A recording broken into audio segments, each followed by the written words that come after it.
ɗan tatsi ne, duk yadda ya kai ga kaifin haddasa ko ba zai iya kawo maka bayani na filla-filla kan waɗannan abubuwa guda biyu ba sai dai kama kame, na rantse da Allah. Bai iya kawo maka aya ɗaya tag da ta ce ka rika sallar magriba raka'a biyu, ka rika sallar magriba raka'a uku, kai sallar asuba raka'a biyu. Ai nan ɗan ƙala ƙato da ya ji tsiye ya ji wahala, ahlus sunna suna taraddi, sai fito sai ce ai umarni da Allah ta'ala ya bada kan sallah a cikin alkur'ani guda 17.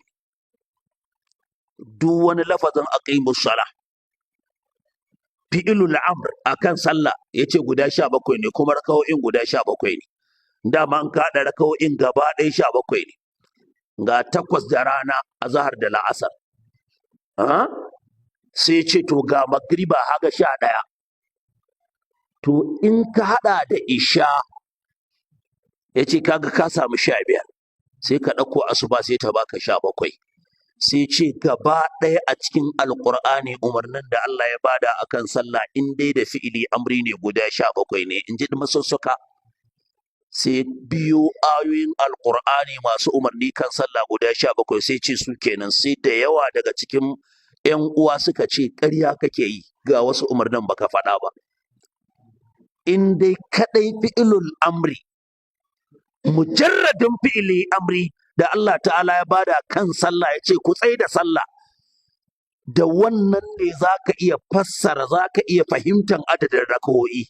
To ya kamata adadin rakawo'in ka su ce 17, domin ga wasu ayoyin da baka karanto ba ga su ma suna cikin umarnin.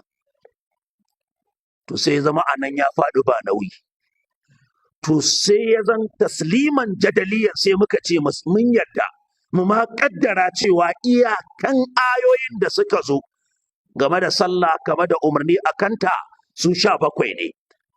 To sai mu wata tambaya ta biyu sai mu ce to kuma karkasa mana guda 17 nan ga su a dunkule. To ka karkasa mana su gida 5. Nawa za mu ba asuba a cikin 17 nan? Kawo mana hujja cikin alƙur'ani akan cewa mu ba sallar asubahi raka'a 2. Mu ba ta raka'a 2. Ita ce dai an tashi cikin nishadi, an yi bacci an huta ko? An yi bacci an huta. Ai kaga da abin da ka ake yi, da sai a ce ita tunda da safe ne akwai lokaci, ba lokacin kasuwa ba lokacin wani abu ba, da sai a yi ta ita a riƙa yin raka'a 4. An gane? To amma me dalili duk duniyar musulunci ake yin sallar asuba raka'a 2? Kawo mana hujjan haka cikin alƙur'ani.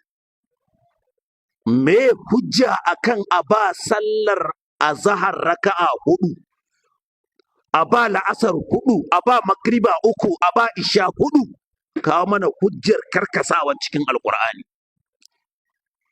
Sannan abu na biyu cikin alƙur'ani, kawo mana hujjar da ta nuna lallai sallar asuba sai an bayyana karatu. An gane da kyau? A daidai lokacin da waɗansu ma ba su tashi bacci ba cikin marasa lafiya da matan da ba sa sallar jama'a. A daidai lokacin da arnan da ba sa sallah cikin kiristoci da sauransu, su duk ba su ma tashi ba, amma sai aka ce a bayyanar da karatu. A lokacin hada kuma kasuwanni da ofisoshi sai aka ce to a ɓoye kan ma a ji karatun. Kaga inda da ka ne, da mitin za a yi a tsara a ce wacce ta fi kamata a bayyana, wacce ce ta fi kamata a yi mai a asirta. To wala Allah sai an samu sun ce gaskiya a asirta sallan asuba, saboda akwai marasa lafiya, akwai mata, akwai kiristoci, akwai waɗanda ba sa sallah a addininsu.